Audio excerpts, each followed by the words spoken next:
Sudah jam 1 belum ya? ya? Di sini jam 1:04 sih di laptop saya. Oke.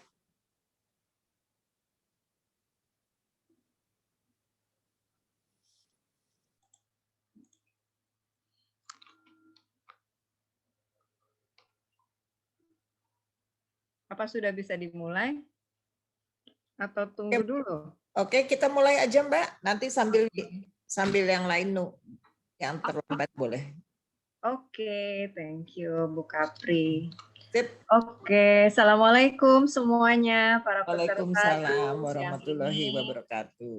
Alhamdulillah ya, kita akhirnya bisa mulai di sini setelah 1 bulan kita vakum. Maksudnya kita kemarin belum ada kegiatan.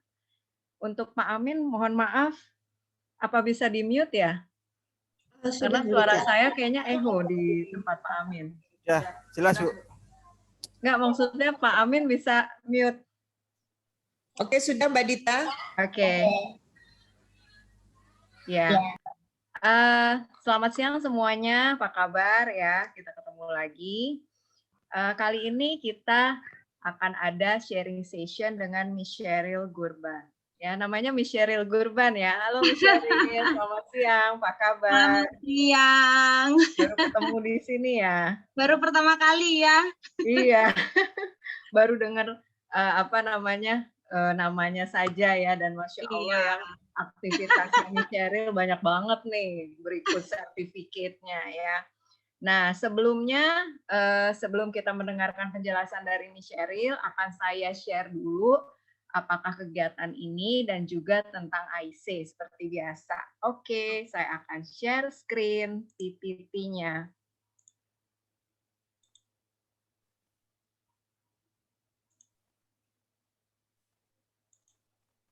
Oke, kali ini kita ada sharing session dengan Miss Sheryl. Beliau ini occupational therapist, ya. Judulnya Getting to Know the Phases of Autism Spectrum Disorder, an Introduction. Kenapa Miss Sheryl mengangkat tema ini? Karena bulan ini adalah bulan autisme ya, Miss Sheryl ya. Ya, seperti itu. Kemudian kita sebenarnya tidak hanya berfokus kepada anak-anak special needs saja atau anak-anak ABK, tapi banyak juga sharing session yang sudah kita sampaikan seperti disiplin positif dan pembelajaran jarak jauh. Hanya karena kali ini adalah bertepatan dengan bulan autism, makanya kita ingin memaparkan apakah itu autisme ya. Iya. Oke, sorry nih kok jadi gini. Oke. Balik lagi. Bentar ya. Oke, IC itu apa sih? IC itu singkatan dari Association for International Minded School Educators in Indonesia. Kemudian kita ada management team yang diketuai oleh Ibu Kapri Anjaya, beliau itu adalah founder dan juga beberapa dari kita termasuk saya, dan kita juga ada perwakilan di beberapa daerah di mana Bapak Ibu bisa bertanya kepada beliau-beliau ini. Seperti misalnya Ibu Melani dari Banten, kemudian Ibu Gina dari Jakarta, kemudian Ibu Dea dari Bali, dan juga Pak Dadan dari Jawa Barat atau Bandung. Nah, tadi kan banyak di sini ya peserta Zoom yang banyak dari Cimahi, dari Bandung, nggak bisa bertanya dengan beliau. Kemudian anggotanya itu udah berapa sih? Ternyata anggota IC itu sudah banyak ya, jumlahnya itu lebih dari 600 anggota. Dan tidak hanya terfokus kepada guru saja, ada dari orang tua, ada pengamat pendidikan, ada konsultan, dan juga ada dosen. Siapa IC itu? IC itu adalah Komunitas Pendidik Indonesia yang berdiri sejak Januari 2019. Jadi kita ini udah 2 tahun berdiri, ya. Kemudian singkatan dari The Association of International Minded School Educators for Indonesia. Jadi sebuah komunitas pendidik di Indonesia yang memiliki misi yaitu memperbaiki sistem pendidikan di Indonesia, mulai dari akar permasalahannya, kemudian memperkenalkan sistem pendidikan asing, meningkatkan profesionalisme guru, serta mengembangkan kompetensi-kompetensi para pendidik. Ya, jadi IC ini saya sering ditanya apakah organisasi ini hanya untuk pendidik yang bekerja di international school atau SPK. Tidak. Jadi kita ini open minded dan terbuka untuk semua kalangan pendidik di seluruh Indonesia. Kemudian IC juga berkeinginan menjadi komunitas yang terus berkembang dan memastikan semua anggotanya dapat menjadi pembelajar seumur hidup, selalu ingin berbagi, selalu menginspirasi dan menulis untuk meninggalkan warisan ilmunya. Ya, jadi warisan ilmunya itu bisa dengan menulis. Ya, ada 4 pilar dari IC.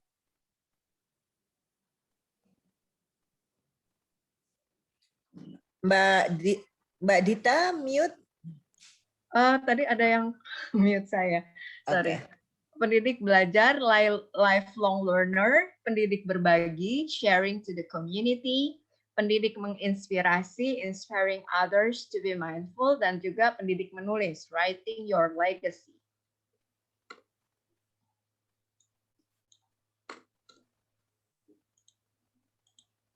Oke, nah pendidik belajar itu lifelong learner itu apa sih? Jadi kita ada workshop berkolaborasi dengan Pusat Studi Sumber Daya Manusia. Kita udah banyak banget ngadain workshop dan title-nya, judulnya juga temanya bagus-bagus. Ya, saya sering ikut.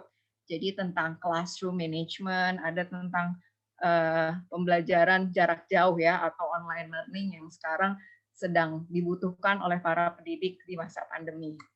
Kemudian writing club. Nah, ini writing club saya juga join dan seru banget gitu ya di komandanin ya sama teman kita yang masih muda tapi berbakat, Mbak Dea. Jadi belajar membuat blog ya, workshop dan juga ada juga sharing-sharing juga gitu dari pakar-pakarnya.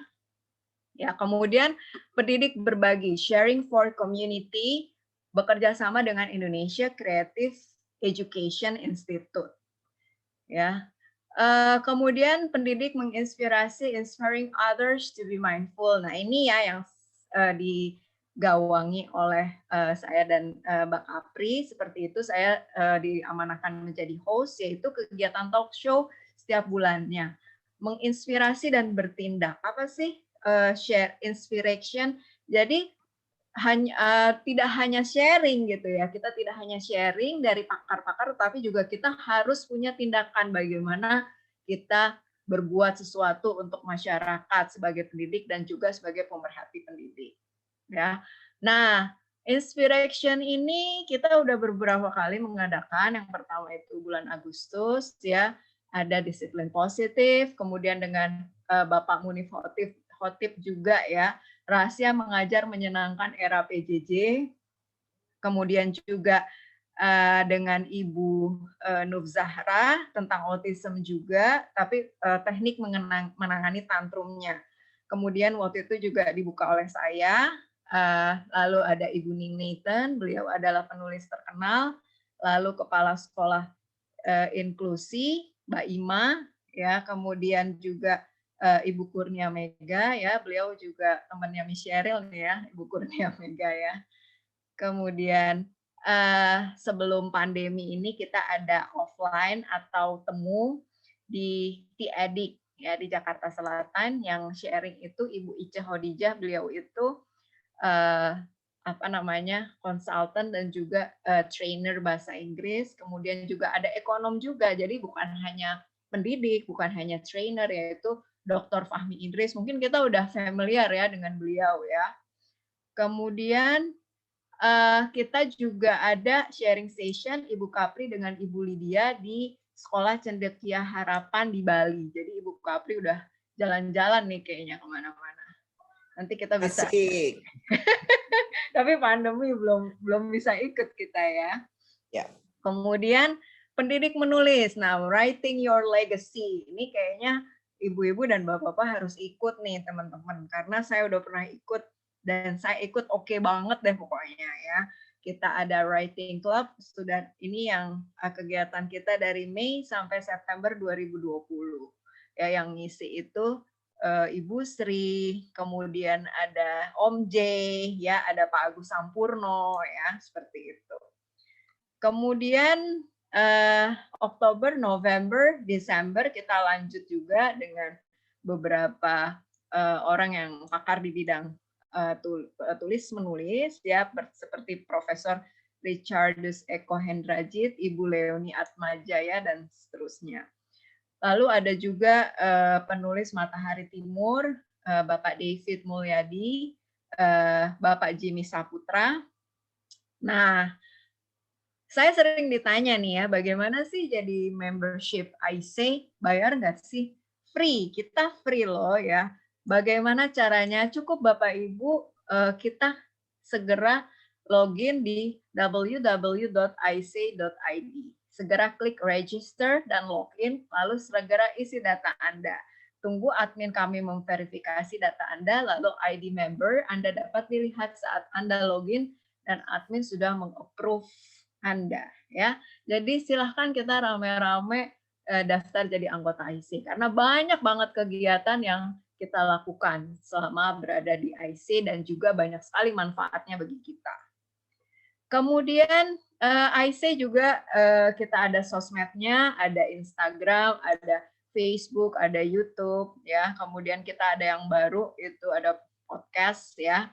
Nah, jangan lupa kalau kata anak muda sekarang jangan lupa subscribe, like, dan komen ya di sosial media kita, oke? Kemudian untuk writing club, silahkan Bapak Ibu bisa join di edisi April ini ada Ibu Dita Namal PhD ya, itu tanggal 6 April ya, 2 hari lagi. Kemudian untuk bulan depan itu kita sudah ada Ibu Pia ya, Ibu Puspita, yaitu counselor di Sekolah Cita Buana yang akan sharing tentang strategi manajemen kelas inklusif ya. Jadi beliau juga pakar juga di bidang special needs sama dengan Miss Sheryl nih ya. Lalu, nah ini kita udah launching loh, launching buku hasil dari writing club. Jadi kita bikin writing club, kita harus ada hasilnya, legacy gitu. Kalau kata Mbak Kapri selalu sama saya, kita harus punya legacy warisan, yaitu warisan buku. Bukunya itu namanya Kurikulum Ngumpet, Hidden Kurikulum. Nah, sekarang dalam masa PO ya, dalam masa PO itu silahkan kalau mau PO, mau beli itu klik link ini. Untuk harganya 70.000 ya Mbak Kapri ya? 50.000 sekarang Mbak. Oh 50.000, oh iya ya. Jadi masa PO sampai kapan? Sampai bulan ini. Oh bulan ini, khusus bulan ini. Kalau sudah bulan depan harga normal ya? Ya, harga normal 100.000. Wah, beda 50%, luar biasa. Oke, kalau mau buku ini cepet-cepet ya, jangan sampai ketinggalan.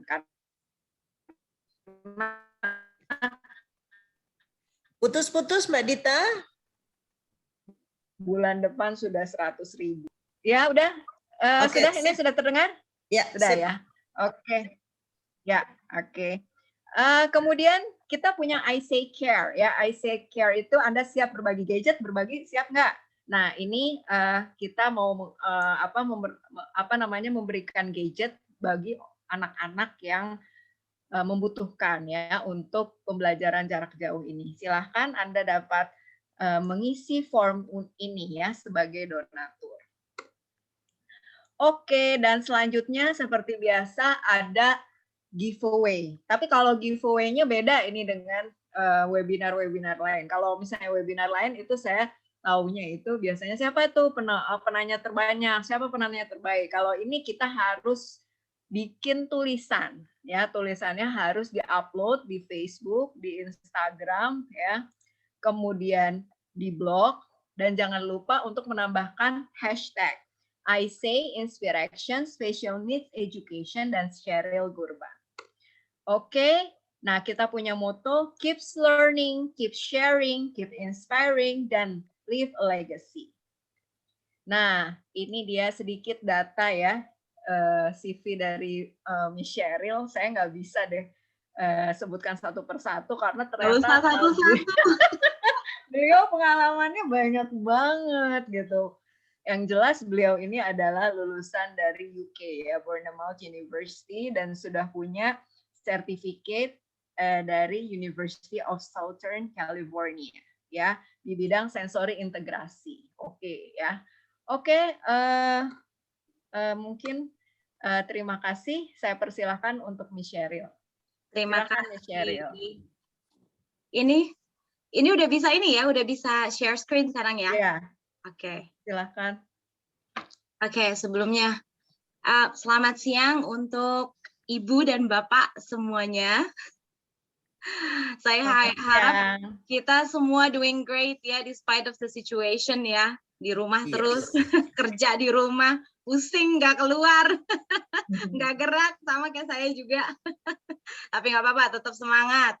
Semangat, Mbak. Ya, semangat. Semangat. Jadi langsung aja. Title-nya for today is Getting to Know the Phases of Autism. Apa sih autism itu? Intinya sih ada 3. Apa sih autism itu? Dan kalau menurut saya kita juga harus tahu sih sebenarnya supaya jangan salah kaprah. Karena kadang-kadang profesional juga bisa salah, saya juga bisa salah, kan? Yang kedua,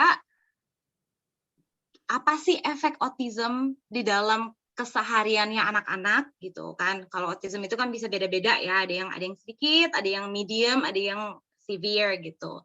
Terus yang ketiga, bagaimana caranya kita itu bantu mereka supaya mereka itu bisa lebih optimum gitu. Nah, sekarang apa sih autism? Jadi autistic spectrum disorder itu kompleks, sangat kompleks. Nggak ada 2 autistic children tuh yang sama. Mereka tuh pasti ada beda-bedanya walaupun sama-sama autistic. It is a lifelong developmental disability, which means nggak bisa sembuh. Saya sering ditanya sama orang tua, which is actually very heartbreaking karena suka ditanya gimana sih supaya bisa sembuh katanya, supaya kayak anak-anak normal lain, supaya bisa yang seperti anak-anak dia, supaya bisa normal, istilahnya normal gitu kan. Nah ini bukan sesuatu yang kita bisa bikin sembuh as such gitu kan. Jadi seringkali saya harus terus terang sama mereka, ini bukan sesuatu kita bisa support anak-anak ini supaya bisa berfungsi dengan sangat baik ya, bisa develop their potentials gitu, tapi mungkin nggak akan sama dengan seperti anak-anak lain karena ini neurodevelopmental ya. Jadi itu memang secara brain structure they are different from us. Nah, dan itu bisa punya impact dalam social skills, communication, relationship sama others, and interpersonal relationship juga sama self-regulation. Nah, kalau saya bilang self-regulation itu pada umumnya adalah the ability of the child, bisanya anak itu untuk mengatur emosi, ya, mengatur kayak gejolak-gejolak dalam diri gitu ya. Itu biasanya pasti ada impact-nya. Nah, kondisi yang lain harus kita rule out. Kita harus tahu ini anak ini misalnya ya speech delay.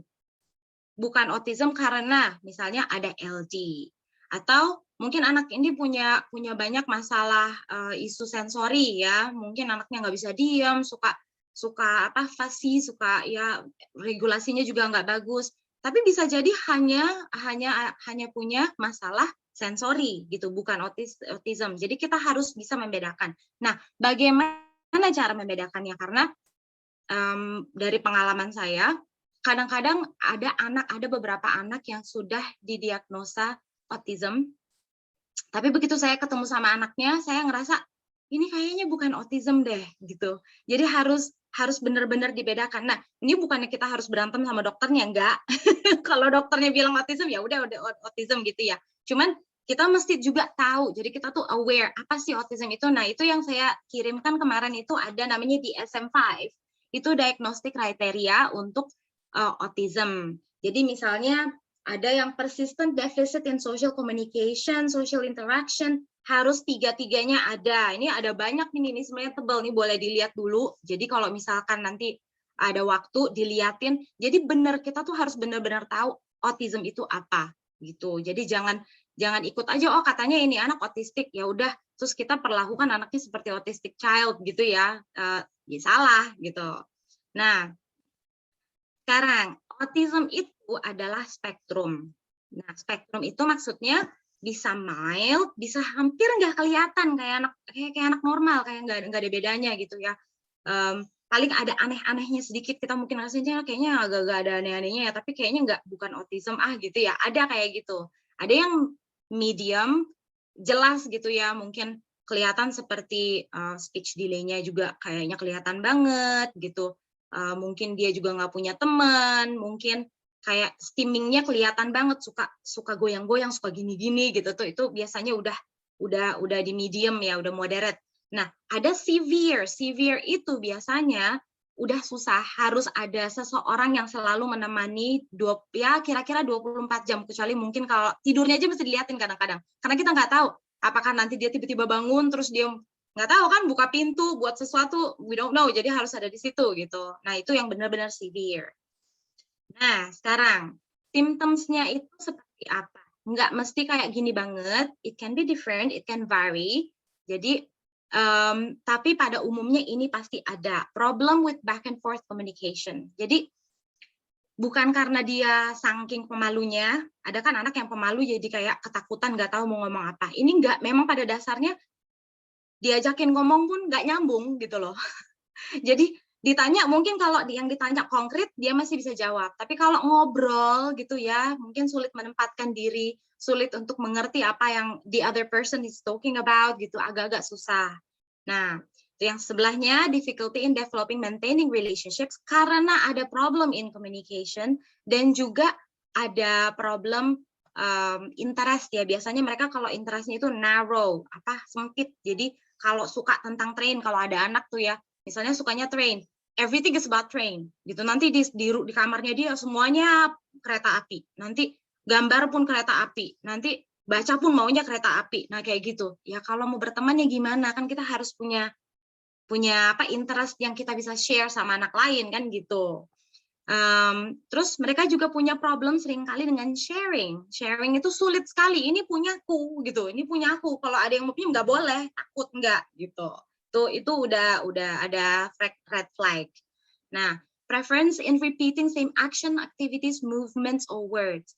Jadi seringkali mereka itu menggunakan misalnya ya mau melakukan sesuatu misalnya bikin sandwich gitu misalnya. Mereka ada step-step tertentu gitu ya, kadang-kadang ya sini seringkali gitu step-step tertentu yang harus dilakukan again and again and again. Kalau differently, kalau agak berbeda gitu ya, mereka upset. Nah, ada satu murid saya dulu, kalau pulang dari mana aja sama maminya bilang, dia selalu harus pertama berdiri di depan pintu, buka sepatu, yang kiri sebelah sini, terus kanan sebelah situ gitu ya. Terus harus di tempat yang sama, kalau maminya pindahin dia marah. Nah, kayak gitu, itu saking rigidnya gitu. Nah, move on, restricted interest. Saya udah ngomong tadi itu ya.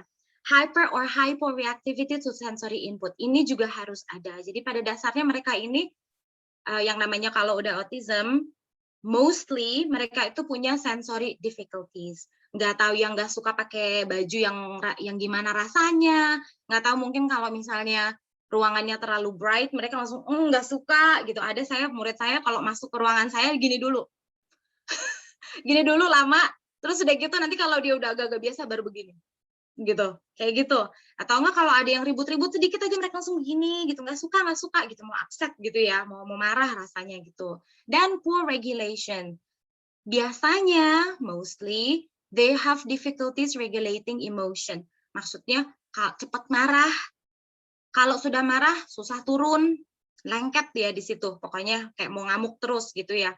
Terus kalau misalnya ada yang berbeda sedikit, cepet banget langsung juga marah bawaannya gitu. Terus suka takut, anxious ya, suka cemas agak-agak tinggi. Nah itu ada mostly mereka tuh punya tendensi yang seperti ini. Nah sekarang ini mild autism. Ini cuman saya kasih karena kan mostly kita pendidik ya, mungkin ketemu sama anak yang di kelas yang kelihatannya normal, maybe it looks like this. Yang kayak tadi saya bilang, difficulty in a conversation, kayak kalau ngobrol sama temannya mungkin agak nggak nyambung. Ngomongin yang itu aja gitu kan. Terus suka nggak mau ngelihat mata. Terus kalau ini ada flat effect namanya. Jadi facial expression-nya tuh yang kayak misalnya kalau kita kan udah makan belum gitu kan. Misalnya aku tadi lupa tadi udah makan belum gitu kan. Ini enggak. Sudah makan. Nah, flat. Nggak ada ekspresi. Nah, ada kecenderungan seperti itu. Nah, preference for repeating the same actions, activities, movement, and words, maksudnya bukannya mereka nggak bisa gitu ya. Mereka bisa, misalnya bisa mandi sendiri, bisa kerjain PR sendiri, tapi ada ritualnya gitu yang mesti diikutin persis kayak gitu setiap hari gitu. Hyperreactivity. Jadi misalkan kalau kita udah melihat nih ada anak-anak murid yang kalau temennya udah bergerak, ya yang maksudnya udah gerak lah ngomong langsung ngeliat gini, nggak bisa konsen gitu. Terus kalau misalnya ada gambar-gambar di depan gitu ya, ngeliatin, bukan yang ngeliatin gurunya nih, ngeliatin gambar-gambar. Nah tuh itu juga itu berarti ada sensory issues. Terus nggak bisa diem juga, yang gini-gini terus gitu. Itu kalau kita bilang namanya proprioceptive seeking. Nah itu. Nah, difficulty developing maintaining relationship mungkin hampir nggak ada temennya, mungkin hanya satu yang baik-baik yang bisa ngertiin gitu. Tapi kalau udah kerja sama di kerja kelompok udah sulit. Kalau sudah sama yang mungkin dia kayak kurang suka, udah nggak bisa masuk gitu ya. Nah, terus intense restricted interest. Nah, efeknya ini kalau di sekolah jadinya nggak tertarik mau belajar yang lain-lain, itu nggak tertarik gitu. Sukanya yang itu aja gitu. Kalau sukanya tentang insects ya udah belajar insects, yang lain-lain udah nggak mau gitu. Nah, ini yang middle ya in between lah ya. Ini middle, saya nggak dapat gambar yang middle, tapi in between maksudnya bisa kelihatan pasti ada speech delay. Kalau moderate itu pasti ada speech delay. Nggak seperti anak lain. Tuh kalau yang kayak gini itu biasanya sering kali ada stimming, kelihatan gitu, nggak tahu yang kedip-kedip mata kayak yang pegang-pegang kuping atau yang begini-begini gitu ya.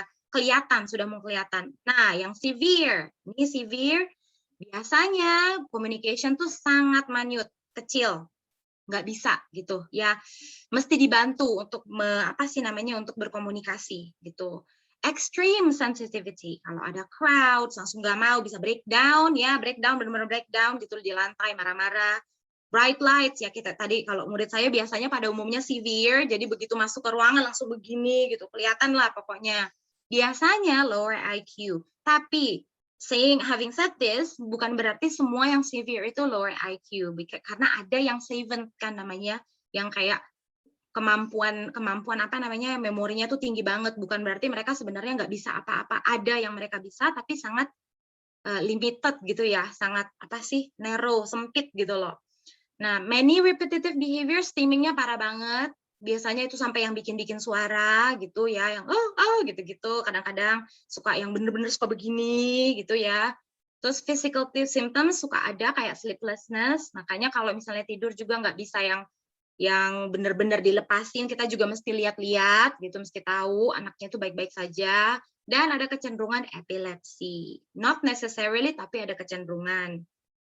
Nah, how does autism affect everyday functioning? Gimana? Gitu ya. Ini saya bicara sekolah dulu, karena kalau di sini kan rata-rata guru ya, pendidik gitu. Nah, yang pertama, rigidity dealing with changes, mess. Aduh, they hate mess. Transitions, unexpected incidents. Maksudnya kalau ada yang terjadi yang berbeda gitu ya, misalnya ini harusnya sekarang jadwalnya PE, harusnya keluar ya, PE olahraga kan, harusnya keluar, hujan gitu, hujan.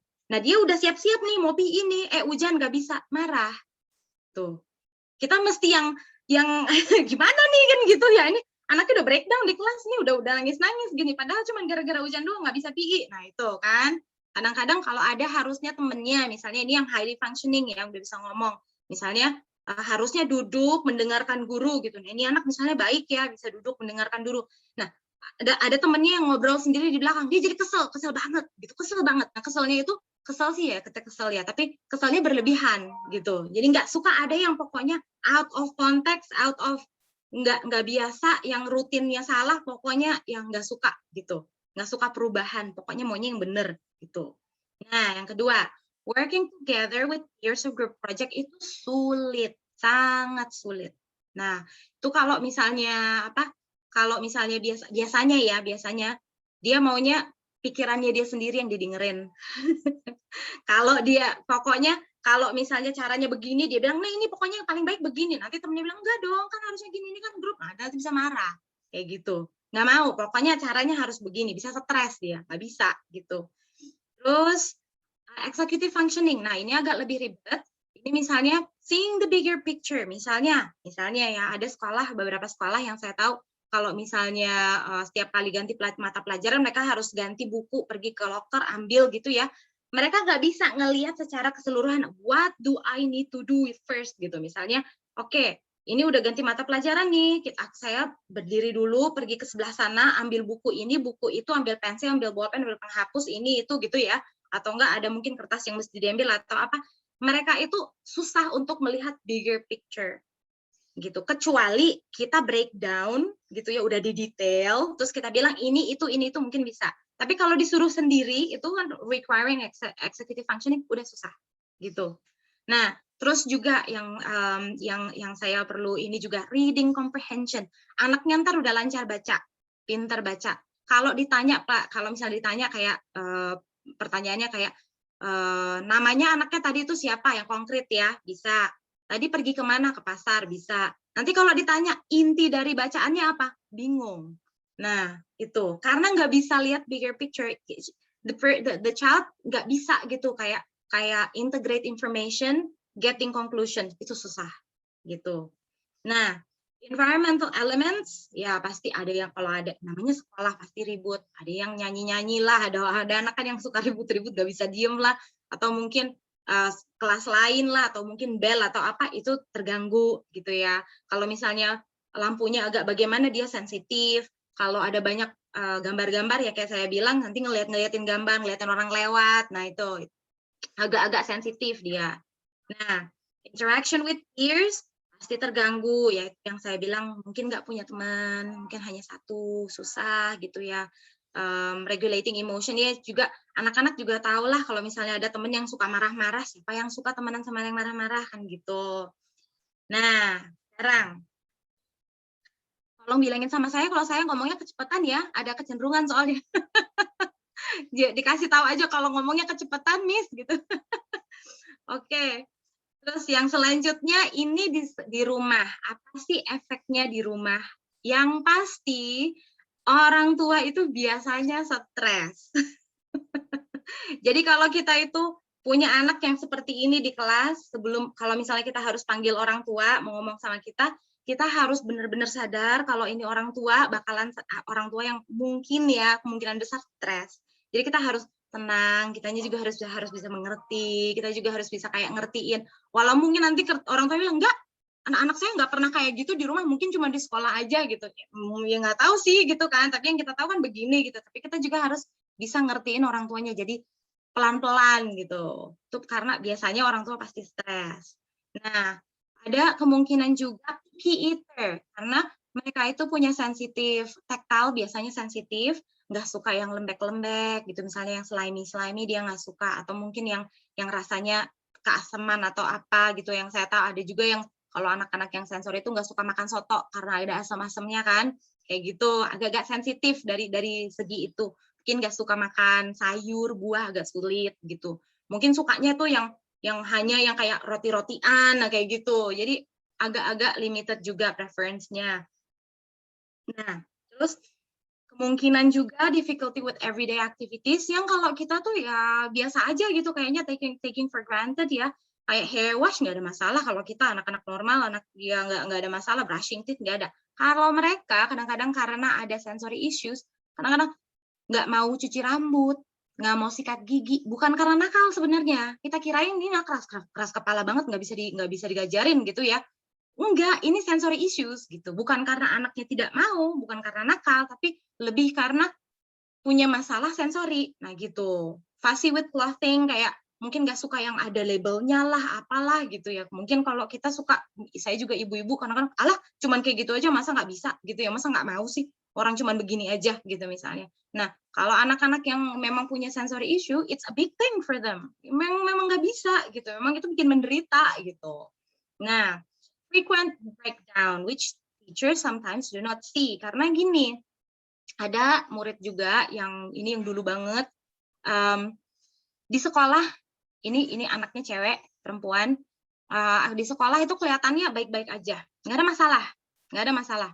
Tapi di rumah begitu dia pijakan kaki di rumah, pecah gitu. Karena di sekolah dia berusaha tahan semuanya nih, tahan supaya jadi anak yang baik. Aku mau jadi anak yang baik, dengerin guru, bikin ini, bikin itu. Ada yang ribut apa segala macam, ditahan semuanya. Nyampe di rumah pecah. Nah, itu. Jadi ya itu contribute ke stressed out parents juga. Nah, sekarang kan tadi udah ngomongin soal weakness-nya mereka ya. Kasihan banget dibilang weakness semua nih. Ini kekuatannya apa aja? Anak-anak autism itu juga punya kekuatan. Pertama, memori. Biasanya mereka itu punya memori yang sangat kuat. Nanti kejadian yang berapa tahun lalu masih ingat. Ada kayak begitu. Gitu. Saya punya ada murid yang malah severe nih ya, severe, bener-bener parah. Jadi dia itu visit sama orang tuanya ke rumah teman, mas kayak keluarga gitu ya. Terus garpu kesukaannya dia garpu nih, ketinggalan di atas meja di sudut mana gitu. Pulang ke rumah dianya marah kan, udah nggak ada nih garpunya. Terus mamanya bilang maunya apa gitu kan. Mamanya ditarik tangannya keluar pintu sampai ke apartemen yang satu lagi, naik ke atas, dituntun beneran sama dia step by step, pergi ke rumah yang di keluarga itu, masuk ke dalam, dia ambil, dia ingat banget di mana dia tinggalkan garpu itu. Ini padahal anaknya severe. Dia tahu banget di mana. Biasa. Pada umumnya memori itu bagus. Nah, visual skills. Mereka itu secara visual juga karena saking sensitifnya juga bisa jadi kekuatannya mereka gitu. Nah, kalau misalnya kita ngajarin anak yang ada autismnya, misalkan ya, daripada disuruh baca dan daripada dibilangin misalnya gini gitu, kadang-kadang kan kalau diomongin mereka tuh malah enggak, karena auditorinya kurang bagus ya, auditori mereka kurang bagus, mendingan dibikin visual. Jadi dikasih gambar, misalkan kayak dari kecebong jadi kodok, dikasih gambarnya ini dari sini ke sini, dari sini ke situ gitu. Tuh itu lebih masuk ke mereka daripada dibilangin. Gitu. Detail soalnya. Nah, attention to details. Mereka itu ada perubahan sedikit aja ya bisa sadar. Jadi misalnya ini kemarin kayaknya kamarku mejanya nggak di sini, itu bisa sadar. Tapi juga sebenarnya ada beberapa mungkin ilmuwan ya, saya pernah diceritain sih ini dari yang lalu, dari profesor yang lalu, dia salah satu ilmuwan kepercayaannya dia, bukan ilmuwan sih namanya, statistician gitu loh. Kalau dia itu kan dia suka research. Jadi statistician yang dia paling percaya itu adalah autistik. Kenapa? Nggak pernah salah. Detailnya pas banget selalu gitu, patternnya pasti selalu sama gitu, through gitu. Jadi bener gitu ya. Deep focus, nggak semua hal-hal yang mereka pegang itu mereka bisa deep focus, tapi for sure kalau misalnya mereka tertarik, konsentrasinya biasanya sangat tinggi ya, dan mereka itu sangat responsif to structure. Jadi kalau ada struktur, kalau ada rutin, itu tuh bener-bener harus begini, nggak ada yang salah gitu ya. Nah, analytical, problem solving juga biasanya bagus, identifying pattern kalau ada pola gitu tuh ya. Kalau makanya banyak yang kayak gini-gini nih matematikanya lumayan, yang highly functioning matematikanya lumayan. Kalau misalkan memang highly functioning terus mereka bekerja, pada umumnya mereka itu benar-benar menguasai bidangnya mereka. Jadi bisa jadi kayak ya jadi expert gitu. Nah, ini yang saya mau bicarakan juga. Jadi seringkali kan dibilang autism, kita pikir ini anak yang nggak tertarik sama orang lain, anak yang mungkin dipeluk juga nggak suka, mungkin diomongin juga nggak mau gitu. Enggak, bukan itu. Mereka cuma nggak ngerti aja, nggak ngerti dan nggak tahu. Mereka tuh kalau udah baik. Kalau kita ya bisa pura-pura baik. Maksudnya kita pura-pura ngasih ke orang, pura-pura ngerti, pura-pura ngedengerin gitu misalnya ya. Tapi kita nggak bener-bener gitu sebenarnya, masih bisa munafik. Kalau orang autism, kalau misalnya autistik itu biasanya pure. Mereka itu tuh aslinya begitu gitu. Dikasih lihat, this is my face, nggak ada back thoughts gitu.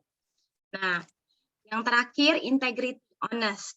Ini juga. Jadi kalau benar ya benar, kalau salah ya salah gitu. Kalau ditanya yang ditanya gitu dia kemungkinannya itu kecil kalau mereka itu akan bohong-bohong gitu, bikin-bikin cerita gitu. Nah, nggak semua sih, tapi ada kecenderungan seperti itu karena mereka pada dasarnya maunya benar gitu.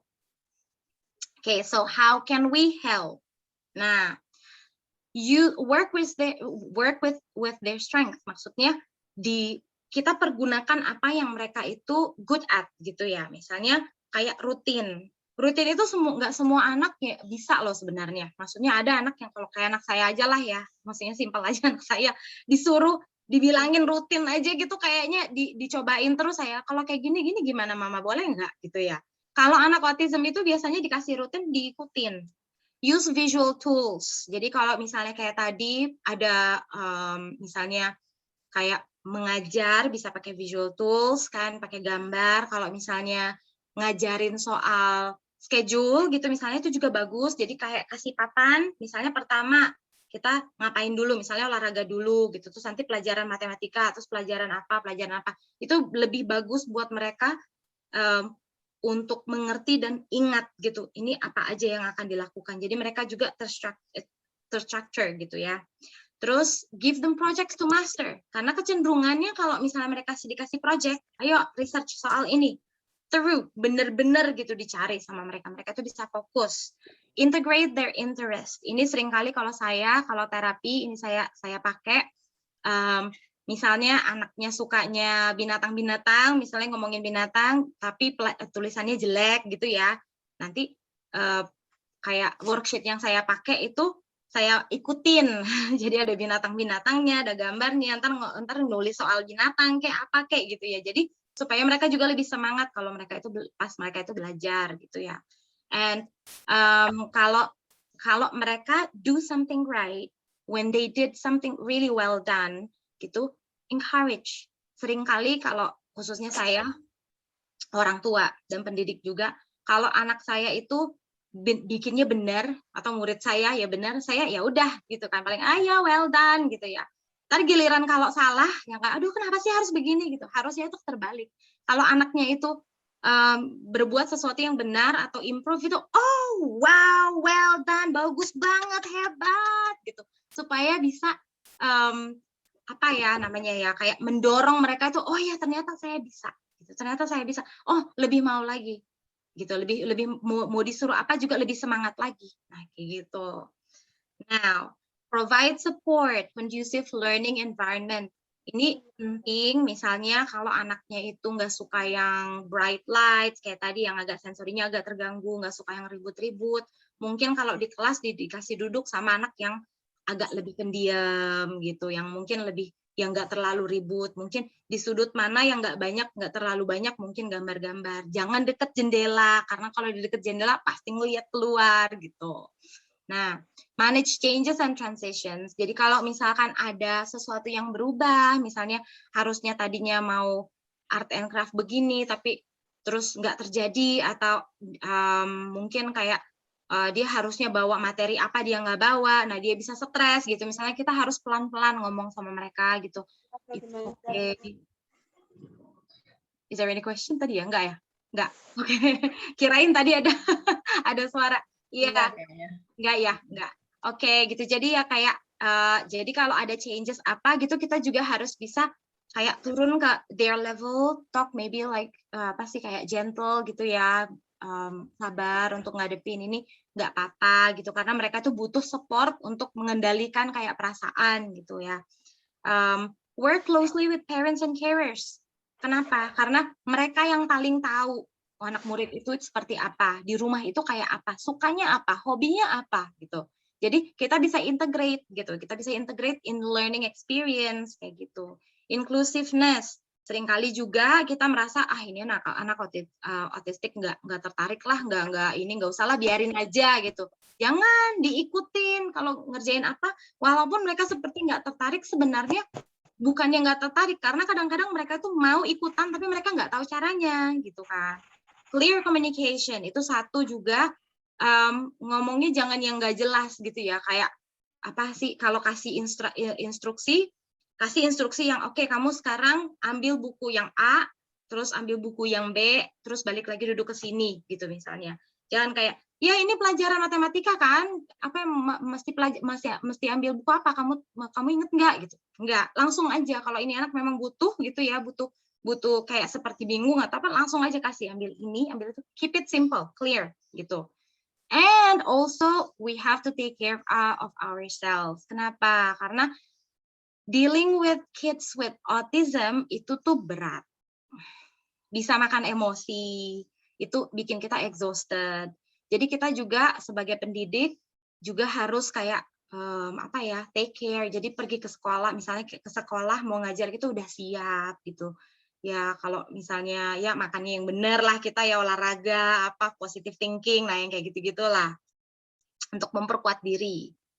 Nah, last one, how to communicate with kids with autism. Eye contact. Kadang-kadang mereka seperti nggak mau ngelihat kita kan, tapi ada baiknya kita itu go to their level gitu. Mereka kan pasti ya lebih pendek dari kita karena anak-anak gitu ya, kita turun ke bawah eye level gitu, pegang tangannya kalau perlu gitu. Ya baru communicate gitu. Kalau misalnya kamu jangan kayak gitu misalnya teman-teman yang lain juga mau take turns, nah itu harus eye level go down to their level gitu ya. Terus age appropriate conversation, kadang-kadang kita mikir nggak ngerti juga gitu, ngapain juga diomongin yang lain-lain gitu. Enggak, actually the way I talk to my students yang severe juga itu kayak saya ngomong sama anak-anak normal biasa gitu.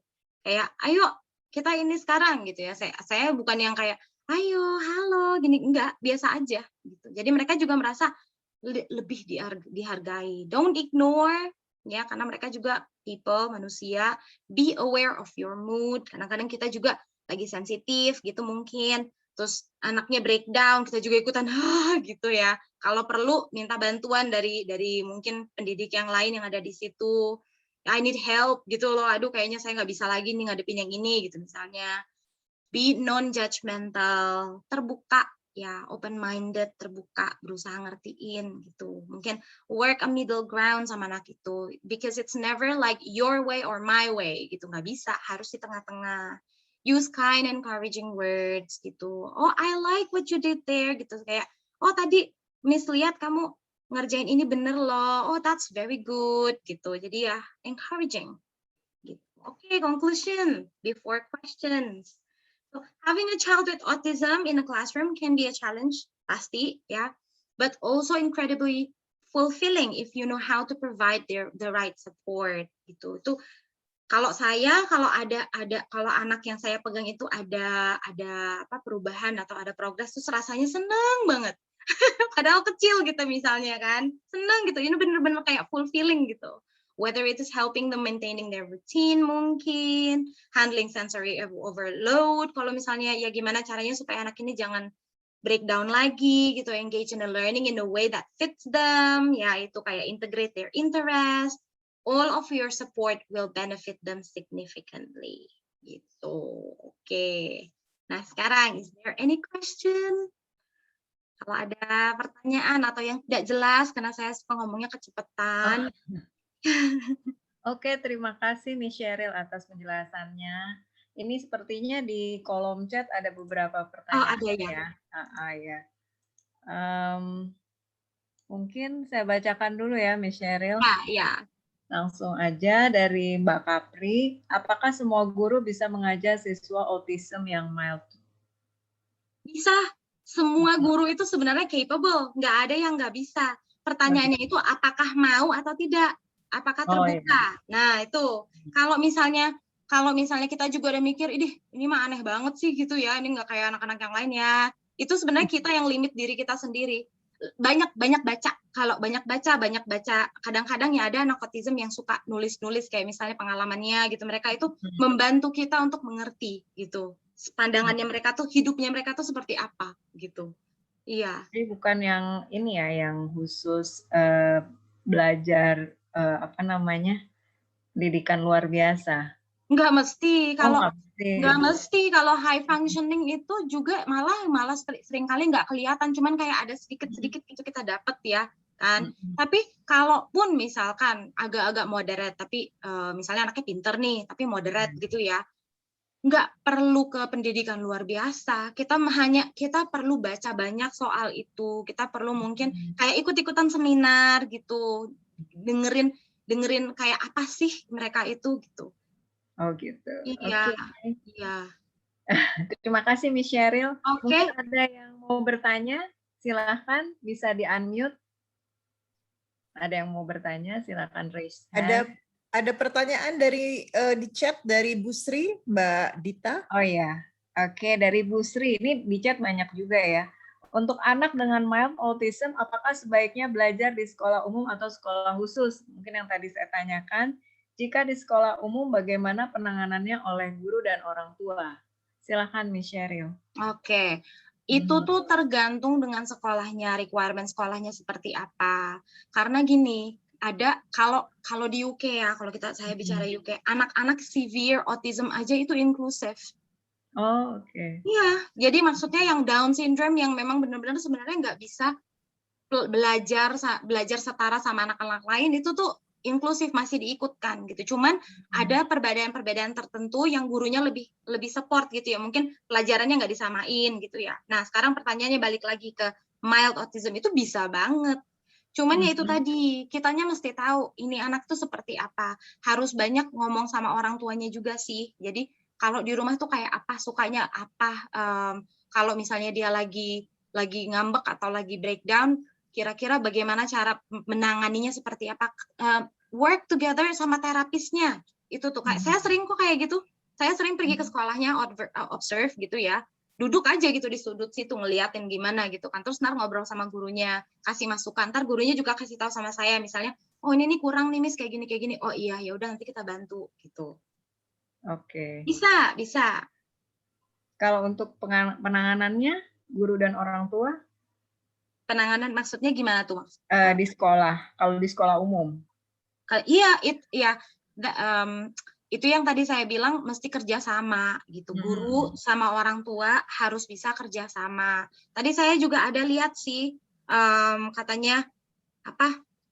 Ada bilang yang perlu dikasih tahu itu sama orang tua yang lainnya juga gitu. Nggak tahu nih. Tadi ada karena sering kali kan karena apa ya? Bukannya mau bilang apa tapi orang tua yang lain yang nggak aware gitu autism itu seperti apa, itu nggak berbahaya, nggak bisa menular, nggak menyebabkan anak kita tuh kenapa enggak gitu. Ini autism itu ya bukan kelainan ya, perbedaan di neuro gitu loh, cara berpikir dan brain structure itu sudah berbeda gitu aja, nggak bisa ya, it doesn't hurt your child gitu, kecuali kalau memang severe banget terus mungkin suka mukul orang, mungkin suka nyakitin, suka lempar-lempar apa. Nah itu juga ya itu mungkin nggak bisa ya masuk ke sekolah biasa, itu mesti ada apa namanya shadow teacher gitu istilahnya yang benar-benar pegang supaya jangan sampai kayak gitu, tuh memang sulit. Tapi kalau misalnya the child doesn't pose any risk gitu, nggak ada resiko sama orang lain, nggak apa-apa gitu. Oke. Ya. Oke, makasih Miss Sheryl. Ini ada tanggapan dari Ibu Haifa. Yang menurut saya penting juga untuk diperhatikan adalah create awareness di sekolah. Apabila ada anak dengan ASD, karena banyak sekali orang tua dan siswa non-ASD yang belum terekspos dengan kondisi seperti ini. Iya, betul. Iya, dan mengerti dan berempati dengan anak dengan ASD. Iya. Nah, itu mungkin bisa kita bikin kayak awareness week gitu misalnya di sekolah. Kan bagus juga tuh kan, awareness week. Ntar kita bicarakan misalnya orang-orang yang berbeda-beda dengan kita gitu, yang kalau kan kita berbeda-beda, ada yang punya begini, ada yang begitu. Ntar ngomongin autism, mungkin ngomongin kondisi yang lain juga gitu. It doesn't mean that they are less than us kan gitu, bukannya mereka itu kurang dari kita atau aneh atau berbahaya atau buruk atau bagaimana, enggak, they are just simply different kan gitu. Bisa sih, bisa dibuat begitu. Iya. Oke. Em, ada lagi mungkin ini dari Ibu Haifa lagi, dan seringkali orang tua denial dalam Iya, situasi saya baca. denial yang membuat penanganan di sekolah menjadi sulit. Bagaimana tips dari Betul. Miss Sheryl untuk para guru? Nah, itu tuh susahnya minta ampun. Saya juga ada Iya. soalnya yang kayak gitu. Kalau saya bilang anaknya kayak gini ya tadi di terapi, nggak pernah gitu. Ya kalau nggak pernah ngapain juga ke saya kan gitu. Tapi ya Iya. memang ada itu kita perlu mengerti juga kenapa orang tua itu in denial. Cause it hurts. Sakit untuk Iya. menerima kenyataan itu tuh sakit gitu. Jadi kadang-kadang kitanya juga yang mesti kayak pelan-pelan, apalagi kalau anaknya belum didiagnosa. Nah, kalau anaknya yang belum didiagnosa, itu tadi yang saya bilang, ada kan ini, liatin kriterianya, kira-kira masuk nggak, coba.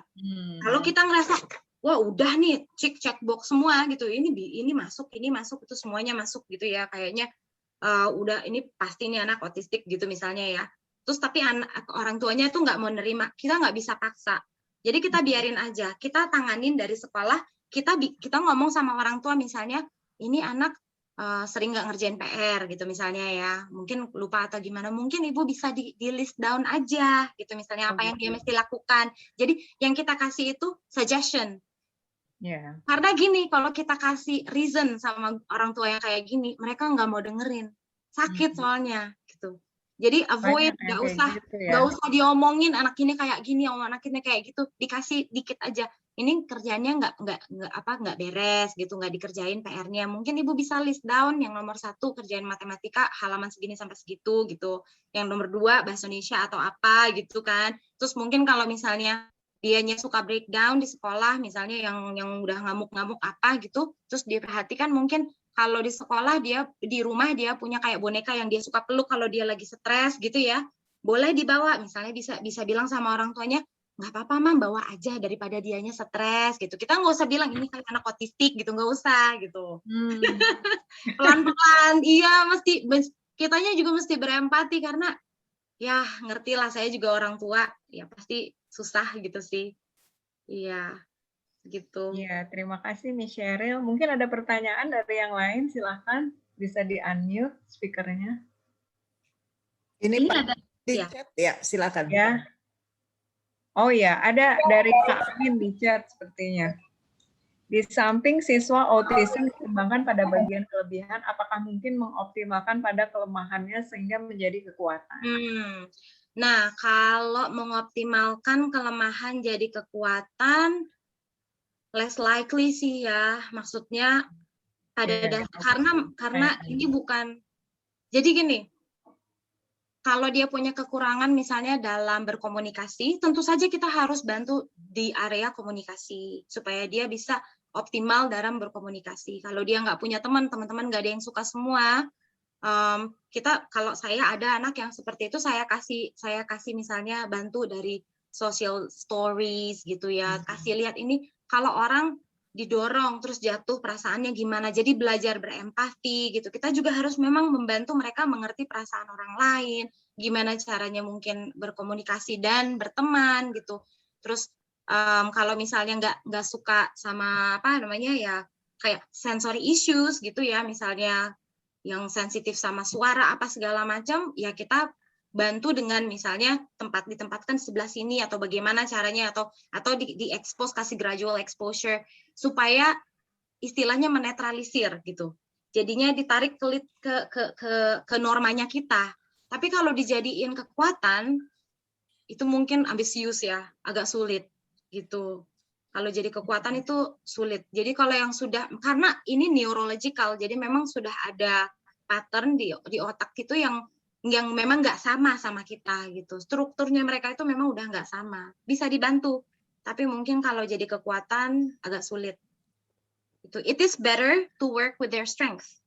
Lebih bagus kita malah tajamkan kekuatannya mereka.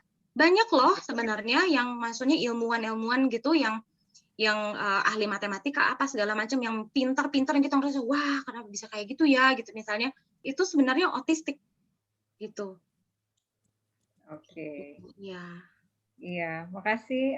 Ini ada lagi dari Pak Amin, apakah perbedaan ADHD dan ASD? Kalau Ya. ADHD itu kan hyperaktif ya, Hmm, nggak bisa diem. ya. Saya ada yang kayak begitu.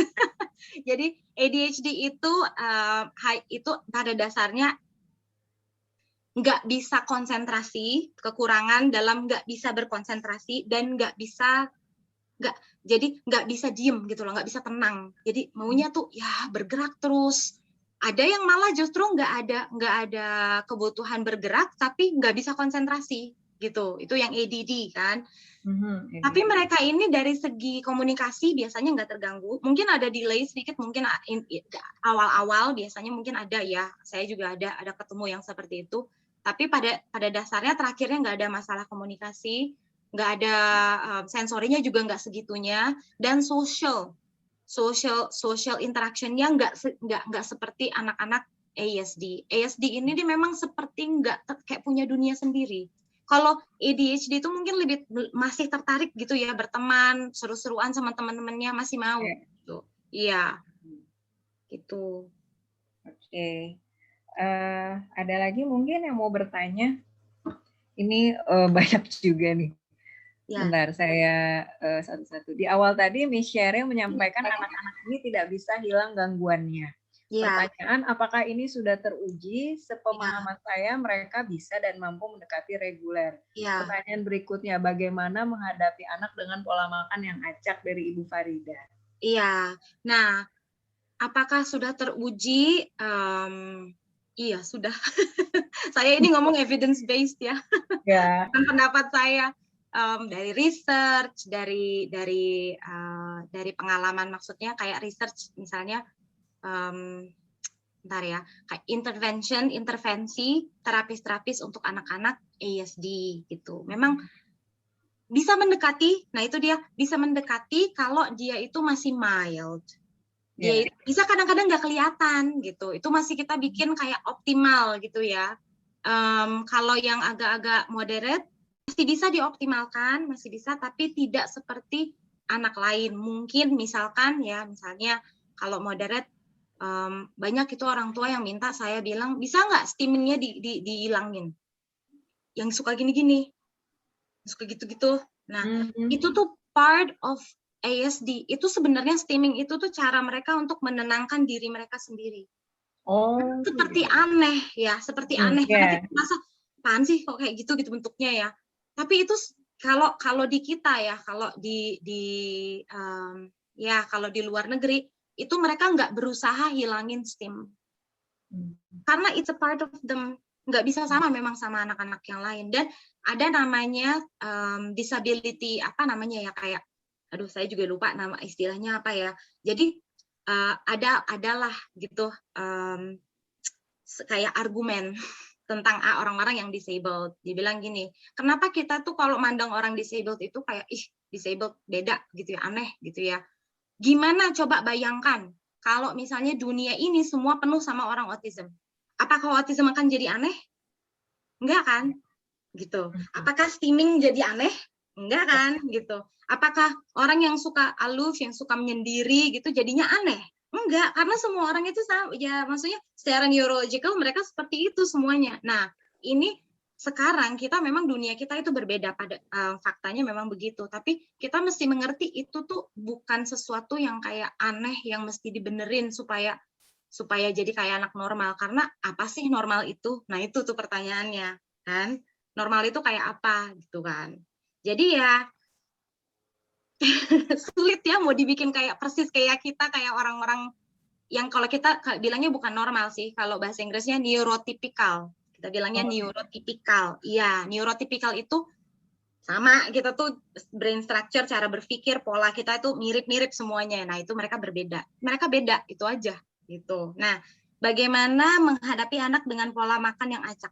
Kalau saya boleh tanya, ini pola makan yang acak ya gimana ya? Maksudnya jam makannya atau jenis makanannya? Apa yang acak? Dari Ibu Farida bisa dijelaskan? Iya, Miss. Sebenarnya maksud saya pola acak itu adalah orang tua kan banyak yang tidak konsisten memberi makan anak ya. Jadi kita kan, ya memang saya sadar betul banyak versi atau teman-teman yang masih ulur tari dengan kondisi pola makan. Karena ada beberapa orang yang menyatakan bahwa itu tidak penting. Yang penting anak-anak dapat asupan gizi, vitamin dan sebagainya. Tapi ada juga bagian golongan yang menyampaikan bahwa pola makan itu perlu banget gitu loh. Dan kalau saya tuh termasuk golongan orang-orang yang sangat ekstrim terhadap pola makanan seperti itu. Oh gitu, pola makan ya. Jadi kalau menghadapi, jadi sih saya sebenarnya setuju ya sama Ibu Farida. Pola makan itu adalah sesuatu yang penting. Ya, makan yang itu aja itu nggak bagus ya. Tapi kadang-kadang kalau misalnya anak itu tuh memang benar-benar sulit dihadapi, khususnya masih kecil gitu ya, ada baiknya kita go with the flow dulu, terus pelan-pelan diintroduce. Jadi misalnya kita itu kan ada 5 nih, misalnya karbohidrat itu kan bisa nasi, bisa bread, bisa potato, bisa ubi gitu ya. Mungkin dipakai dulu mungkin dimakan dulu apa yang dia suka, nggak apa-apa.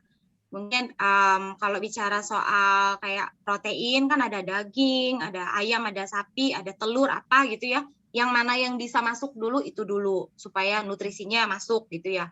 Kalau misalnya kayak vegetables and fruits yang mana dulu, yang penting masuk ada nggak apa-apa dulu gitu ya. Seperti itu ya intinya ya. Itu yang tadi kayaknya Ibu Farida bilang. Cuman kalau di kita di terapis itu ada baiknya kita perlebar. Maksudnya jangan yang itu aja, dikasih introduce gitu. Jadi kalau misalnya anak ini nggak suka sama yang hijau-hijau gitu ya, nggak suka yang hijau-hijau, kasih dulu hijau-hijau di piringnya. Kalau nggak suka ya udah nggak apa-apa, kasih main nggak apa-apa. Kalau kita ya orang Indonesia paling tabu tuh, nggak boleh main sama makanan, kalau dipegang-pegang diuel-uel nggak boleh gitu ya. Tapi kalau anak-anak kecil ya mungkin kalau udah gede nggak bisa kayak gitu sih. Tapi kalau masih kecil itu ada baiknya. Kenapa? Karena anak-anak yang kayak ASD kayak gini, kadang-kadang mereka merasa itu a threat, kayak ancaman. Ngelihat hijau nggak suka, ih apaan enggak gitu, kayak takut, anxiety. Bukan karena nggak mau, bukan karena kayak nggak mau aja, pokoknya nggak mau, enggak. Itu sebenarnya posing threat gitu loh, kayak ancaman buat mereka gitu. Ini sesuatu yang tidak aman kayak gitu. Nah, dengan mereka itu bermain misalnya sama buahnya kayak, sama sayurnya kayak, sama apanya kayak gitu ya, yang mungkin dia nggak suka, itu dia kenalan ceritanya gitu, nggak apa-apa kok dipegang, coba rasa sedikit, nggak apa-apa kok gitu, coba carrot gitu, coba nggak apa-apa gitu.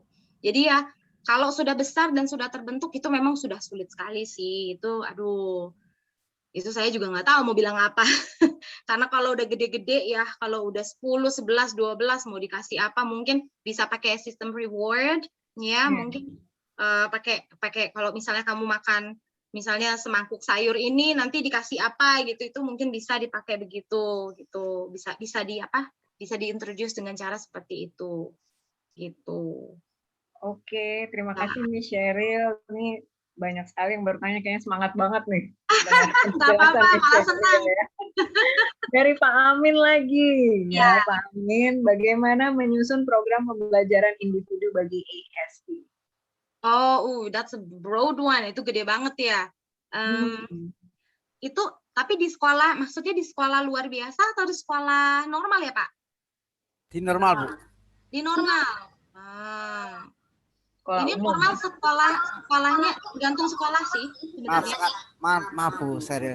Sekarang ini kan ada sekolah penyelenggara inklusif, sekolah penyelenggara itu beberapa sekolahan diamanati untuk menerima siswa-siswa yang ABK, anak berkebutuhan khusus.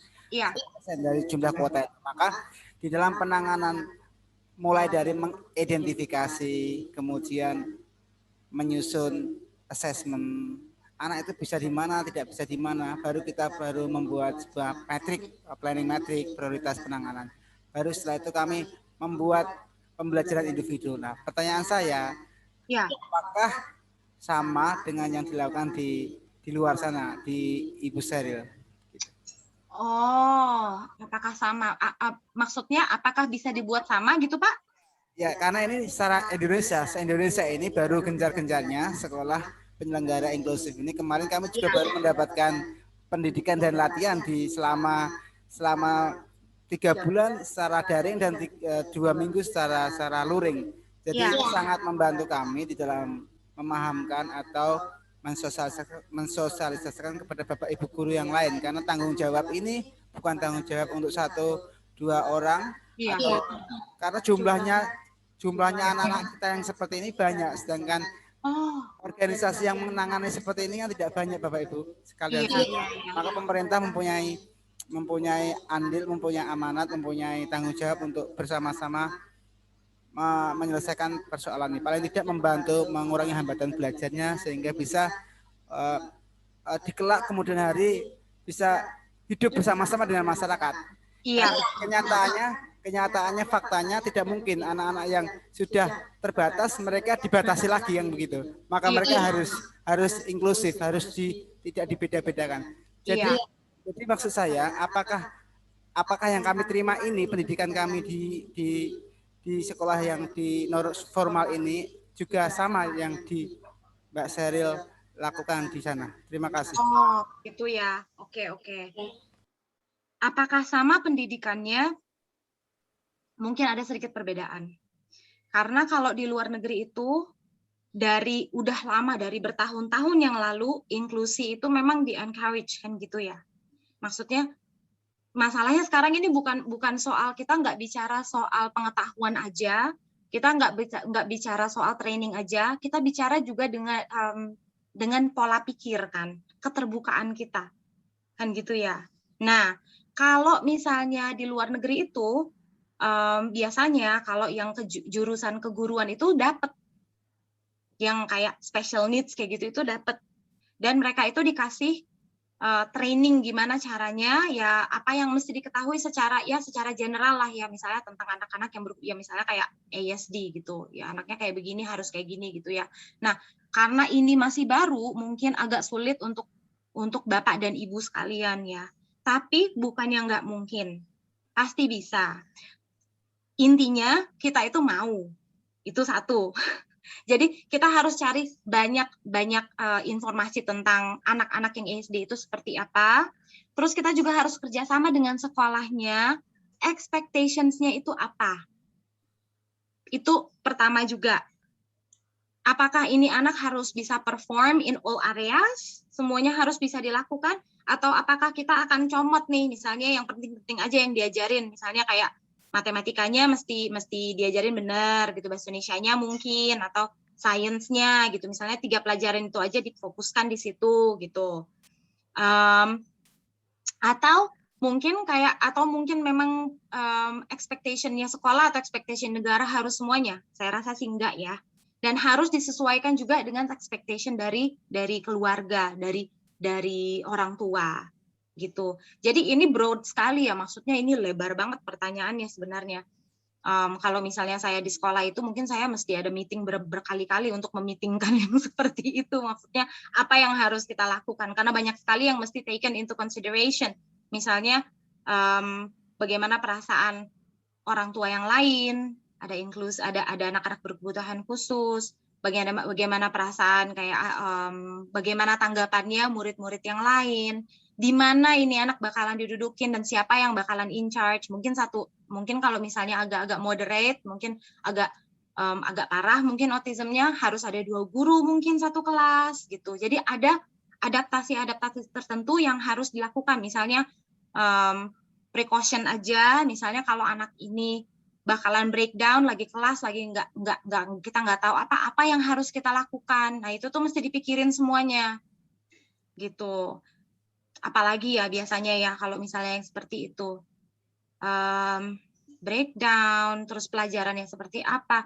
Kalau dianya ketinggalan, misalnya pelajaran, apa yang harus kita lakukan? Apakah kita kasih les sedikit mungkin? Nah itu mesti dipikirin semuanya sih Pak. Sebenarnya kalau itu ya. Semuanya dari aspek-aspek semuanya. Jadi kalau kami sebagai guru, mohon maaf Pak, kami sebagai guru kan hanya membidangi di bidang akademiknya saja. Artinya aspek perkembangan sosial, perkembangan emosional dan sebagainya. Tapi kami hanya ambil dari apa yang bisa dikembangkan dari sisi akademiknya. Kalau memang dia suka voli misalnya, ya kami hanya mengembangkan di voli olahraganya. Kami bekerja sama dengan guru olahraga untuk meningkatkan kepercayaan diri, Sehingga itu yang kami bisa lakukan di bidang akademik. Maka antara Mbak Sheryl sebagai psikolog atau sebagai guru bidang autism, kami sebagai guru di bidang formal, kami hanya bekerja sama sebagai internal sistem gitu. Sehingga kami saya kira demikian. Terima kasih atas pencerahannya Mbak Sheryl. Jadi kami terbantu sekali dengan informasinya, karena kami hanya sebagai istilahnya leader di sekolahan ya. Kami bisa bekerja sama dengan internal BK, misalnya internal sistem BK, kemudian bimbingan konseling, kemudian dengan eksternal sistem dengan seperti komunitas-komunitas seperti ini. Dan yang penting buat kami adalah anak itu mendapatkan pembelajaran yang sesuai dengan keinginan dia, yang sesuai dengan kebutuhan dia. Sedangkan kami tidak membahas masalah dalam tentang aspek keperkembangan. Tidak bisa kami melakukan pembenahan di aspek perkembangan emosional, kemudian di neurolinguistiknya atau di bagian-bagian yang lainnya. Tetapi mana yang bisa kami kembangkan di bagian akademik yang bisa kami tangani. Kalau memang dia suka olahraga voli, ya kami akan salurkan ke bagian voli guru olahraga untuk menangannya. Sehingga tujuan kami tercapai di situ. Terima kasih Mbak Sheryl. Oke, terima kasih. Saya harap tadi dijawab ya. Terjawab. Oke, terima kasih. Ini ada dari Pak Amin lagi ya? Ya. Setelah kita bisa mengidentifikasi karakteristik, kemudian saya mencoba mengasesmen apa yang bisa dan tidak bisa pada materi pembelajaran tertentu. Kemudian kita menyusun planning matrix. Apakah hal tersebut dianjurkan dalam menyusun dari sisi akademis? Iya, memang harus begitu. Memang harus di-assess apa yang anak ini bisa lakukan dan tidak bisa lakukan, karena ya balik lagi ke tadi yang saya bilang, ini kan bukan anak yang neurotipikal. Mungkin bisa inklusif, bisa bareng-bareng sama kita, maksudnya bisa bergabung sama masyarakat pada umumnya, bisa. Tapi bukan anak yang seperti yang lainnya gitu. Jadi memang mesti di-assess. Harus di-assess, ditentukan apa yang bisa dan tidak bisa, kelemahannya apa, kekuatannya apa. Gitu. Terus prioritas penanganan itu tadi juga yang kayak misalnya ini resikonya apa aja gitu, apa yang kira-kira kita bisa lakukan, dan ya itu tadi juga pelajaran juga kalau bisa dipilihin, jangan semuanya dikasih harus bisa ini, harus bisa itu, ya nggak bisa kayak gitu loh, yang nggak realistik ya. Iya. Oke, terima kasih. Ada lagi nih dari Ibu Nusratunisa. Mau konfirmasi, gejala autism itu apakah tidak selalu semuanya dialami oleh seorang yang autistik? Karena ada beberapa murid les saya yang mempunyai beberapa gejala yang tadi disebutkan di awal. Ada beberapa yang orang tuanya sudah bilang ke saya kalau anaknya terdiagnosa autism dan ADHD. Iya, masih low dan mild. Tapi ada juga ortu yang sepertinya tidak melihat gejala yang dialami anaknya itu gitu. Iya, jadi nah itu dia yang kita mesti benar-benar hati-hati, apakah ini anak ADHD, apakah ini anak autism, karena penanganannya itu benar-benar beda loh gitu. Ada mirip-miripnya memang. Kalau sensori biasanya itu mereka punya masalah sensori. Mereka kadang-kadang suka masalahnya kalau ADHD ini kan action aja terus, action nggak mikir gitu lah. Kan terus ngomongnya suka asal-asalan, ya udah gitu ntar nyakitin teman gitu kan. Nah, jadi ada mirip-miripnya sama kalau autistik. Itu bukannya karena mereka sengaja nyakitin temennya, karena mereka nggak sadar gimana cara berbicara dengan baik gitu kan. Nah itu mesti dibedain memang gitu. Saya nggak tahu ini anaknya seperti apa ya, dan saya juga nggak bisa diagnosa sih. Saya bukan orang yang tepat untuk mendiagnosa. Tapi ya itu tadi ada kan kertas yang tadi yang saya kasih ini. Kalau itu cocok semua, kita juga nih kayaknya beneran autistik. Lebih baik penanganan kita lebih ke autism, walaupun mungkin orang tuanya bilang nggak kayak gitu. Karena ya kita lihat begitu gimana kan gitu ya. Yaitu, tapi juga ya mungkin pelan-pelan juga sih bisa diomongin sama orang tua. Jadi kadang-kadang orang tua itu, saya sebagai orang tua, saya ngerti itu tuh sakit dibilang anaknya autism. Lebih baik anak saya dibilang ADHD daripada autism. Gitu mungkin. Jadi ya kita juga harus mungkin ya masuknya itu pelan-pelan gitu. Mungkin dibicarakan pelan-pelan dengan empati gitu. Ya, mungkin Ibu Nusratunisa ada yang mau ditanyakan? Oh iya. Jadi kan ya yang misalnya ada ada beberapa murid aku yang memang dia tidak mengalami semua symptoms yang tadi disebutin itu ya Mbak Sheryl ya. Jadi ada yang paling sering itu misalnya kayak dia difficulty in developing and maintaining relationship sama temennya gitu ya. Terutama kalau dulu waktu kita kelas offline itu kan terlihat sekali ya kesulitan dia ya gitu. Dia juga suka, misalnya ada beberapa yang suka mengulang-ulang lagi apa yang dia suka, kayak tadi betul tuh ada yang suka banget sama train. Jadi dia aku kan les bahasa Inggris ya, jadi kita lagi ngomongin apa dia akan selalu punya cara untuk menghubungkan dengan train itu gitu ya. Balik lagi ya Ibu ya. Balik lagi gitu. Awalnya tuh aku nggak tahu gitu tapi setelah lama karena aku perhatiin gitu ya, karena di kelas kan kita cuma sedikitan ya, paling banyak juga berlima berenam gitu, jadi kan kelihatan ya si anak gitu ya. Terus sebelumnya juga aku banyak baca gitu, jadi kayak misalnya ada anak yang memang dia tidak suka dengan sensory issue-nya gitu ya gitu. Nah seringkali kan mungkin karena gejalanya cuma 1-2 gitu ya, sehingga dan kemudian juga karena intensitas bertemu dengan saya juga kan paling seminggu 2 kali gitu. Tapi di kelas 2 jam itu kan kita full, saya bisa lihat perhatikan mereka gitu. Kemudian kemampuan mereka kadang-kadang untuk hal-hal tertentu dia bisa mendapatkan nilai bisa dapat, kita kan nggak ngejar nilai, dia kemampuannya kelihatan bisa gitu ya, communication skill-nya ada, topiknya apalagi kalau balik lagi itu train ya, itu. Nah tapi jadi sehingga seringkali kan orang tuanya suka ngobrol, Miss kenapa ya anak aku tuh nilainya gini gitu ya. Terus aku seperti yang tadi Mbak Sheryl bilang, jadi karena saya juga ngerasain berat ya kalau ngasih tahu, Bu kayaknya anaknya begini deh gitu ya.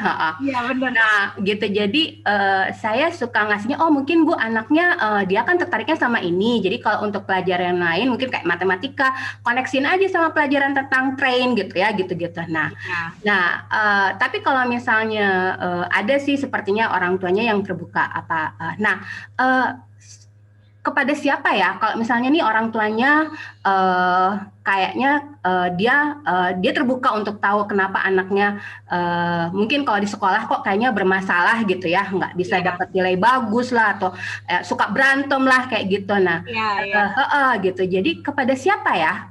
Apakah saya harus sarankan mereka kan ke psikolog yang tertentu kah, atau ke psikiater kah, atau kemana tuh Mbak Sheryl?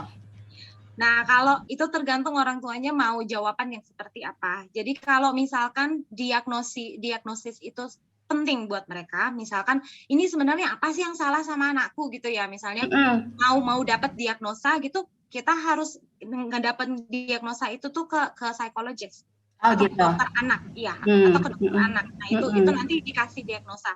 Tapi kalau misalkan ada orang tua yang nggak peduli sama diagnosa, dibilang, kadang-kadang saya bilang mungkin mesti dicek Ibu gitu, misalnya ibunya mungkin nggak perlu gitu, mungkin dia hanya mau ngebenerin gitu ya, apa yang anak saya nggak bisa, ya itulah dikembangkan itu ke kita, ke terapi itu ke kita langsung ya.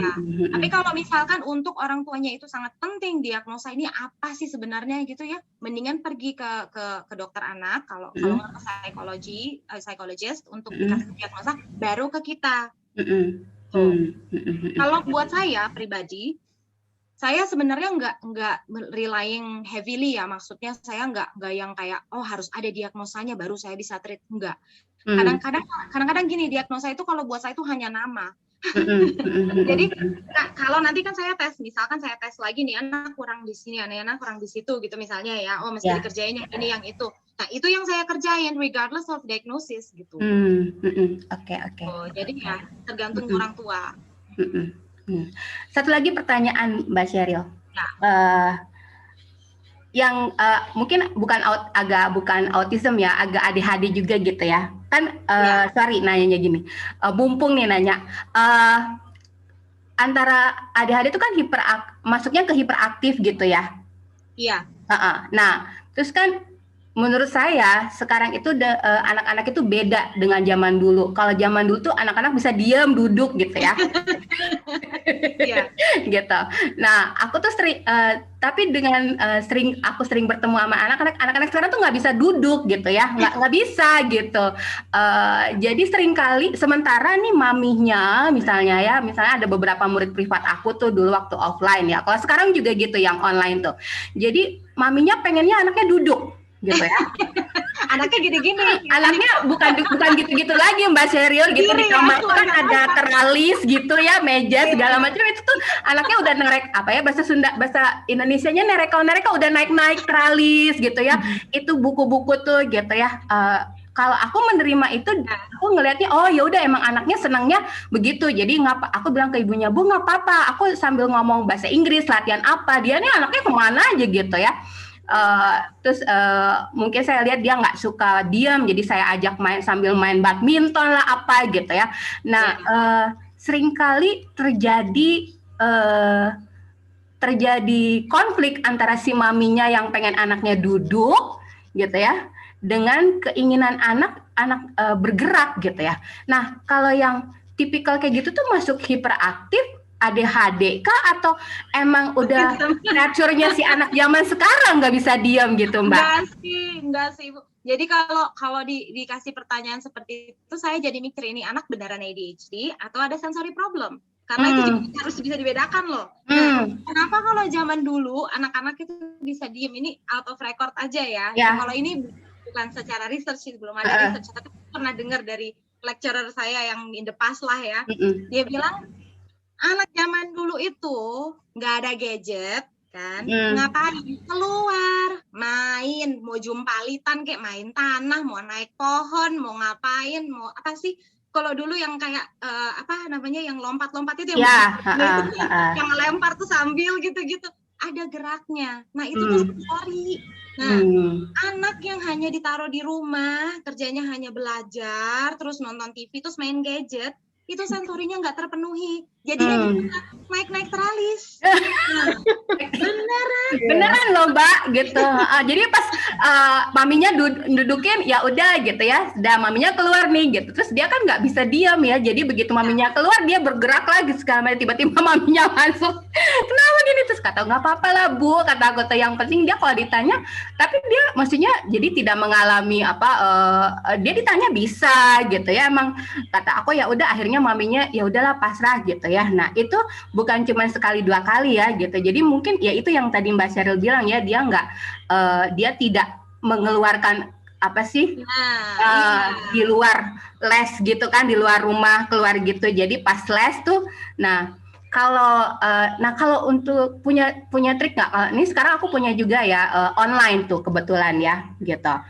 Dia memang ortunya udah bilang dia memang ada apa termasuk masuk spektrum ya gitu. Oke. Terus jadi dia nggak bisa diam, dia senang repeat action, topik tuh repeated terus gitu ya. Jadi aku ngajarinya juga, jadi akhirnya aku ngajarnya banyak yang kita aku repeat lagi, tapi aku kasih hal yang baru 1, 2, terus nanti gitu ya. Iya, itu benar kok, itu benar. Nah, tapi satu yang mungkin saya nggak sentuh di topik ini ya, yang sangat penting juga, anak-anak otistik itu juga mesti banyak geraknya. Gitu ya. Secara motorik itu mereka harus, ya itu tadi kayak olahraga gitu ya, mau main basket kayak mau ngapain kayak, tapi harus ada geraknya. Jadi itu kalau di kita namanya proprioceptive, itu kayak muscle contraction itu loh. Kayak apa rasanya, kayak orang dipijit-pijit ya. Kalau kita ada yang suka olahraga tuh, lari apa tuh kayak kita dapat high kan gitu. Itu tuh mirip itu, mereka butuh itu, cuma mereka nggak sadar mereka tuh butuh itu. Gitu. Nah itu, jadi kalau misalnya anaknya nggak bisa diem ya, masih dikasih banyak gerak ya. Nah kalau yang bagian kedua yang tadi Miss-nya bilang, yang tadi yang dimasukin sedikit-sedikit topik yang baru gitu, It has to be that way, itu benar. Nggak bisa terlalu banyak keblok gitu ya, kayak anak-anak biasa langsung dikasih begini gitu. Ini sedikit-sedikit dimasukin supaya tahu, karena mereka juga butuh belajar. Gitu. Bukannya nggak bisa, bisa, tapi mesti dengan bantuan gitu, dengan support, dengan ada tweaking sedikit gitu. Iya. Kira-kira kalau untuk yang masih low autismnya kayak gitu. Ter-unmute ya. Oke, mungkin yang terakhir ada satu lagi, Bu Nusratunisa. Sudah cukup mungkin ya. Ada satu lagi terakhir ya, Miss Sheryl, karena ini waktunya juga sudah lewat dari 2:30 nih. Dari Ibu Rida. Bagaimana mengidentifikasi anak dengan speech delay? Apakah ini autism, ADHD, atau normal? Nah, itu balik lagi kita ke sini lagi. Ini kriterianya. Kriterianya ini sangat detail. Jadi harus ada 3 bagian dari sini harus masuk benar semua, gitu. Nggak boleh setengah-setengah, nggak boleh sebagian-sebagian, gitu. Nah, ini nih sangat sangat sulit nih. Karena saya sering ketemu anak yang speech delay dibilang autistik, tapi menurut saya, aduh, kayaknya jauh banget bukan autistik, gitu. Nah, ada yang dibilang ADHD gitu, misalnya ya sebenarnya sih hanya sensory problem kayak gitu. Jadi benar-benar harus balik. Kalau saya bisa kasih masukan di bagian kayak identifikasi ini, namanya DSM-4, DSM-5, DSM-5. Mungkin di Indonesia juga udah ada di translate itu ya. Harusnya sih ada ya, harusnya ada. Jadi kita harus benar-benar lihat satu-satu, gini beneran kayak gini, atau yang seperti itu, atau yang seperti ini, atau cuma delay. Karena bisa aja hanya speech delay aja, nggak autistik gitu. Jadi harus benar-benar hati-hati. Tapi kalau in any doubts ya, kalau benar-benar kayak kita juga bingung ya, ya ke dokter lah, ke dokter. Iya, biar diagnosanya pasti ya, tidak meraba-raba. Oke, terima kasih Miss Sheryl atas semua penjelasannya dan juga menjawab pertanyaan yang begitu banyak. Menarik sekali topik kita kali ini. Nah, sebelum kita tutup, kita ada foto bersama dulu ya, seperti biasa. Silakan Bu Eka fotonya. Untuk para peserta, mohon untuk videonya dibuka biar bisa memperlihatkan senyum yang termanis. Jadi jangan namanya aja atau foto profilnya saja. Untuk materi tadi banyak yang tanya di chat, silahkan lihat di YouTube kami ya, YouTube kami, subscribe, like dan komen, jangan lupa. Baik Ibu, saya mulai foto ya, sebentar. Ada 2 halaman pertama dulu, 1, 2, 3. Ya, sebentar, 1 halaman lagi.